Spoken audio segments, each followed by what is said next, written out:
There are dependencies that governments classify as matters of national security, precisely because acknowledging them publicly would reveal vulnerabilities that adversaries could exploit. The American nuclear power infrastructure, which generates approximately 18% of the nation's electricity and provides baseload power that renewable systems cannot replace, operates under an assumption that has never been publicly questioned: that uranium fuel supply represents a solved problem requiring no strategic attention. That assumption is catastrophically wrong. In March 2026, Canadian officials implemented export controls on uranium and nuclear technology that exposed a dependency so fundamental that American energy security, military nuclear capabilities, and technological leadership all rest on continued Canadian cooperation that can no longer be taken for granted. This was not announced as economic warfare or political retaliation. It was framed as nuclear non-proliferation and resource sovereignty. But the strategic impact was immediate, and the long-term implications threatened to undermine the foundation of American energy independence that policymakers have claimed for decades. Most people believe that nuclear fuel, like other energy resources, can be sourced from multiple suppliers in competitive global markets. The assumption is that uranium is abundant, that enrichment services are widely available, and that American nuclear facilities operate with supply chain security comparable to other critical infrastructure. That belief reflects a fundamental misunderstanding of nuclear fuel supply chains and a dangerous ignorance of geographic concentration that gives a single country extraordinary leverage over American energy security. Canada controls approximately 13% of global uranium reserves, making it the second largest holder after Australia. But reserve size understates strategic significance because it does not account for production capacity, enrichment capabilities, or technical expertise required to convert raw uranium into reactor fuel. Saskatchewan's Athabasca Basin contains some of the highest-grade uranium deposits ever discovered, with ore concentrations reaching 20% uranium oxide compared to global averages below 0.1%. This extraordinary ore quality means that Canadian production costs are dramatically lower than alternative sources, giving Canadian producers structural cost advantages that cannot be matched by competitors. Canadian uranium production reached approximately 7,400 metric tons in 2025, representing roughly 13% of global mine production. But Canadian importance to American nuclear fuel supply far exceeds these percentages because of conversion and enrichment capabilities that have been developed in Canada over decades of nuclear technology investment. The United States operates 93 commercial nuclear reactors that generate approximately 775 billion kilowatt-hours of electricity annually. These reactors require approximately 19,000 metric tons of uranium concentrate to produce the enriched fuel necessary for annual operations. Of that total, approximately 37% comes from Canadian sources, either as direct uranium supply or as conversion services that Canadian facilities provide. American domestic uranium production has collapsed from peak levels in the 1980s to current output below 175 metric tons annually, less than 1% of domestic reactor requirements. The United States imports approximately 93% of the uranium needed to fuel its nuclear fleet, with Canada representing the largest single supplier and the only source that combines ore production, conversion services, and enrichment technology in a single jurisdiction. The concentration of supply is even more severe when examining specific reactor types and fuel specifications. Certain American reactors were designed to use fuel manufactured to Canadian specifications, creating technical dependencies that cannot be easily resolved by switching suppliers. The fuel assemblies, the enrichment levels, and the chemical compositions required for these reactors can only be produced by Canadian facilities or require Canadian technical expertise that has not been replicated elsewhere. In February 2026, the Canadian government announced the formation of the Nuclear Resource Security Commission, a federal regulatory body tasked with ensuring that uranium exports and nuclear technology transfers align with Canadian non-proliferation commitments, Indigenous reconciliation efforts, and long-term resource sustainability. The Commission was given authority to review all uranium export contracts, to require end-use certifications for any nuclear material leaving Canadian jurisdiction, to establish quotas limiting annual export volumes, and to condition exports on recipient countries maintaining diplomatic relationships and trade policies that Canadian authorities deemed consistent with Canadian interests. Each of these authorities, examined individually, could be justified through legitimate policy objectives. Non-proliferation is a recognized international priority. Indigenous consultation on resource extraction is a legal requirement under Canadian law. Resource sustainability is a responsibility of resource-rich nations. But the cumulative effect of these authorities, implemented simultaneously with immediate enforcement, created a regulatory framework where Canadian officials possess discretionary power to restrict American access to uranium supplies that American reactors required for continued operations.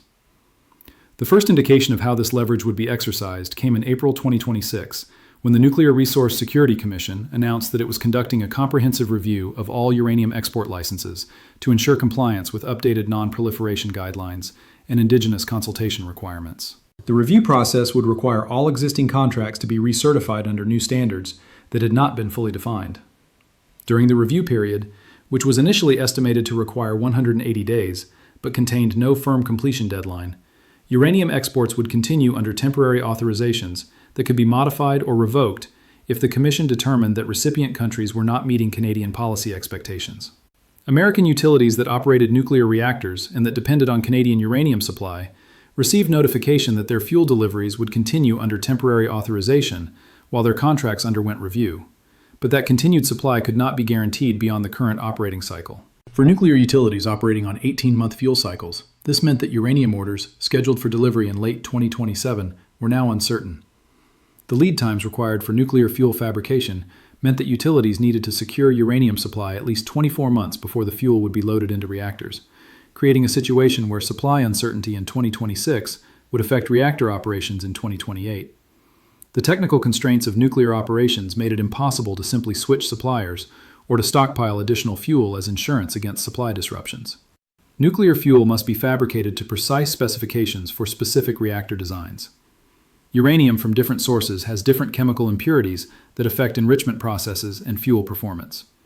Switching suppliers requires extensive testing, regulatory approvals, and fuel qualification processes that can require 3 to 5 years to complete. American utilities that attempted to develop alternative supply arrangements discovered that global uranium markets could not easily absorb sudden demand increases. Kazakhstan, the world's largest uranium producer, had production commitments to existing customers and limited capacity to expand output quickly. Australia possessed large reserves but had limited conversion and enrichment infrastructure. African sources faced political instability and infrastructure constraints that created supply reliability concerns. The market dynamics created by supply uncertainty drove uranium prices upward by 43% within 3 months as utilities competed for limited supplies from non-Canadian sources. But price increases could not solve the fundamental problem that Canadian uranium offered quality and reliability advantages that alternatives could not match at any price. The CANDU reactor technology dimension added another layer of Canadian leverage that extended beyond uranium supply to encompass reactor design and nuclear expertise that American facilities could not easily replace. CANDU reactors, which were developed by Canadian nuclear engineers and which represent one of the most successful civilian nuclear technologies ever created, use natural uranium fuel rather than enriched uranium, operate with heavy water rather than light water, and can be refueled while operating rather than requiring shutdown for fuel changes. These design characteristics give CANDU reactors significant operational advantages, including better fuel economy, flexibility to use different fuel types, and higher capacity factors compared to light water reactors that dominate American nuclear fleets. Several American utilities had purchased CANDU technology or had developed hybrid reactor designs that incorporated CANDU innovations. These facilities depended on Canadian technical support, Canadian fuel fabrication expertise, and Canadian engineering services for major maintenance and upgrade projects. In May 2026, Atomic Energy of Canada Limited, AECL, the Crown Corporation that owns CANDU intellectual property, announced that it was conducting a strategic review of all international technology licensing agreements to ensure they remained aligned with Canadian nuclear policy priorities and contributed appropriately to Canadian economic development. The review created uncertainty about whether American utilities operating CANDU-derived technology would retain access to Canadian technical support, and whether future reactor upgrades or license renewals would receive Canadian approval. For utilities that had invested billions in nuclear facilities based on Canadian reactor technology, this uncertainty represented an existential threat. Nuclear reactors operate under licenses that require periodic renewal based on safety demonstrations that often depend on vendor technical support.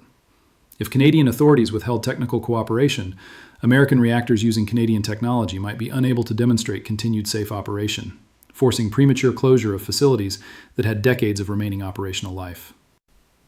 The military dimension of nuclear fuel dependency extended beyond civilian power generation to encompass naval propulsion and weapons programs that require highly enriched uranium that can only be produced using enrichment technologies where Canadian expertise has been fundamental. American nuclear submarines and aircraft carriers operate using highly enriched uranium fuel that requires enrichment to levels above 90% U-235, far beyond the 3 to 5% enrichment used in civilian reactors.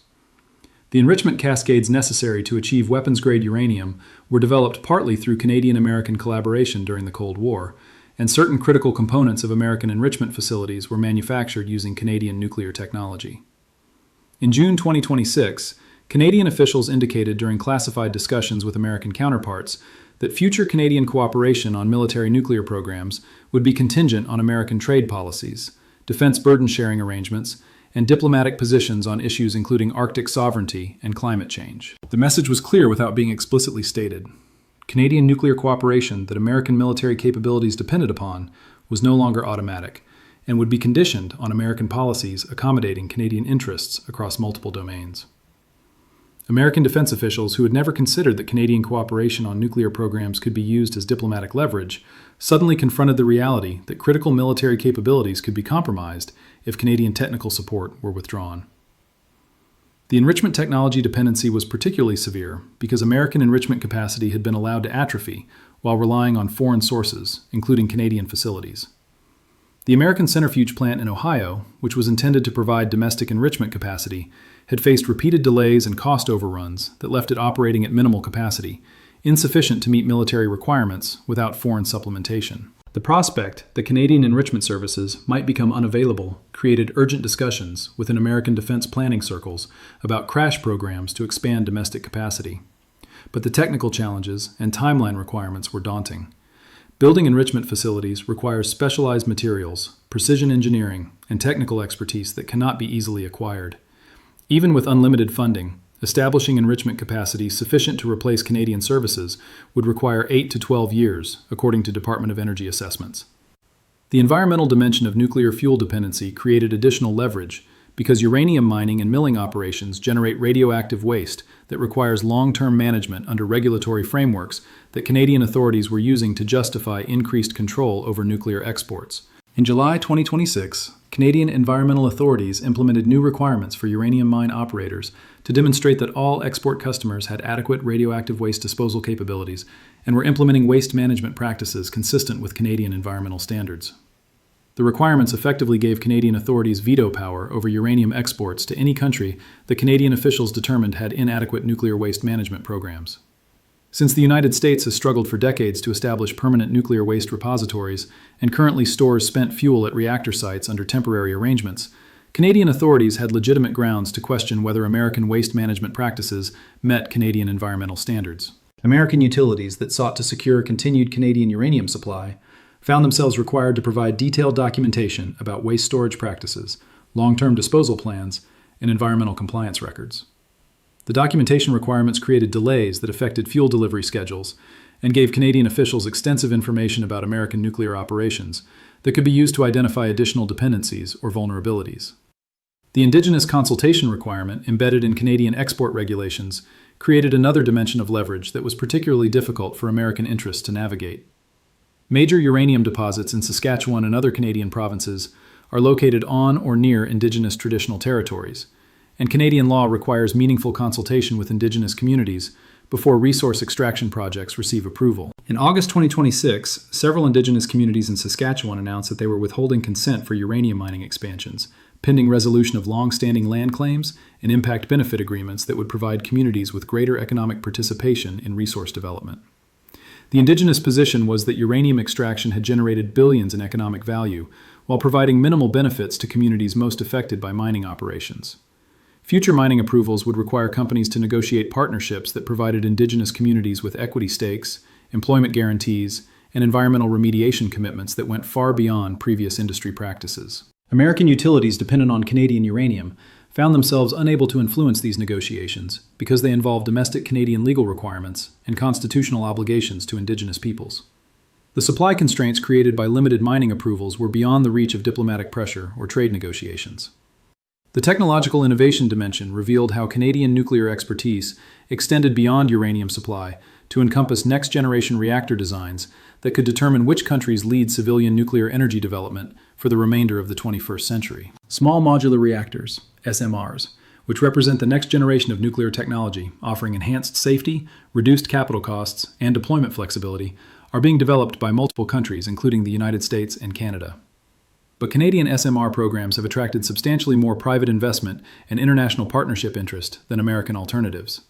In September 2026, Ontario Power Generation announced that it had secured $8.7 billion in financing from international investors, including European pension funds, Asian sovereign wealth funds, and Middle Eastern development banks, to construct 4 SMR units that would serve as demonstration projects for global deployment. The financing announcement revealed that international capital was betting on Canadian nuclear technology leadership rather than American alternatives.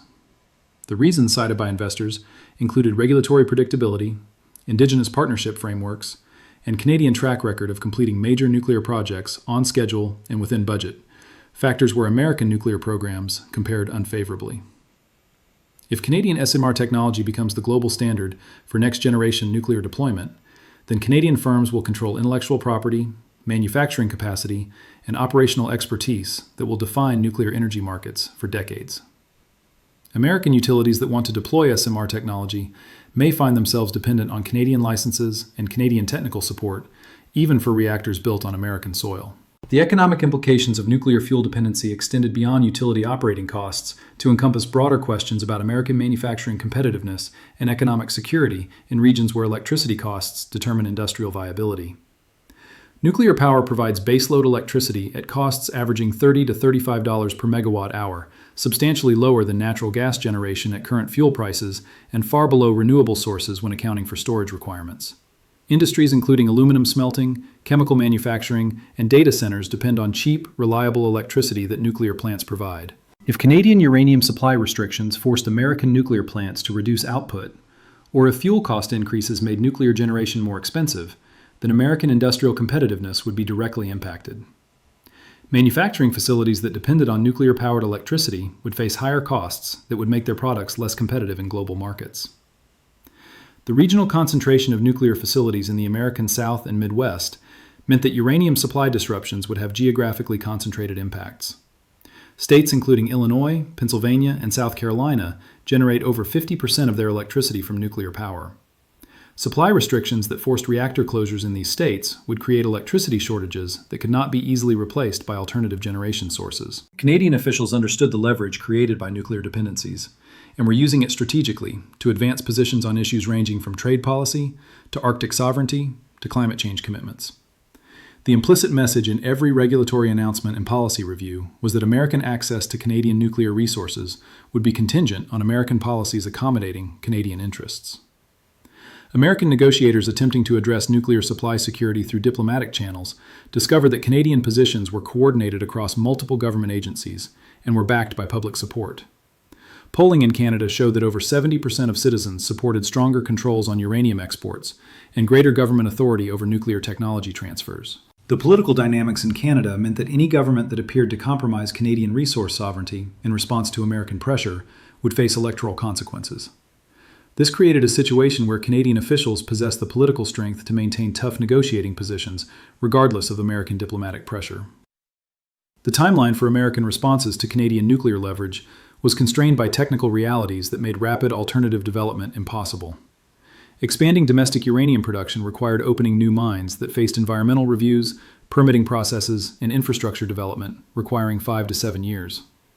Developing alternative enrichment capacity required even longer timelines due to technology constraints and skilled workforce requirements. By the time American domestic capacity could replace Canadian supplies, American utilities would have endured years of uncertainty, cost increases, and potential supply disruptions that would affect their financial viability and operational planning. This is not a temporary vulnerability that will be resolved through policy adjustments or technological innovation.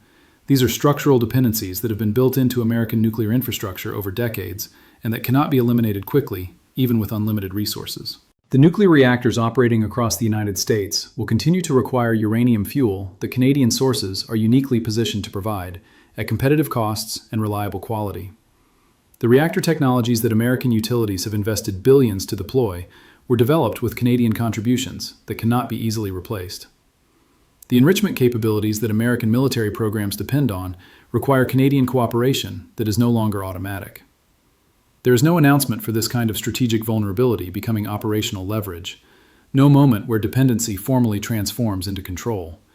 There is only the gradual recognition, spreading through utility boardrooms and defense planning offices, that assumptions about nuclear fuel security that shaped decades of investment decisions no longer reflect operational realities. And the energy independence that American policymakers have claimed depends on nuclear power that cannot function without Canadian resources that are now subject to Canadian priorities that American interests can no longer direct or control.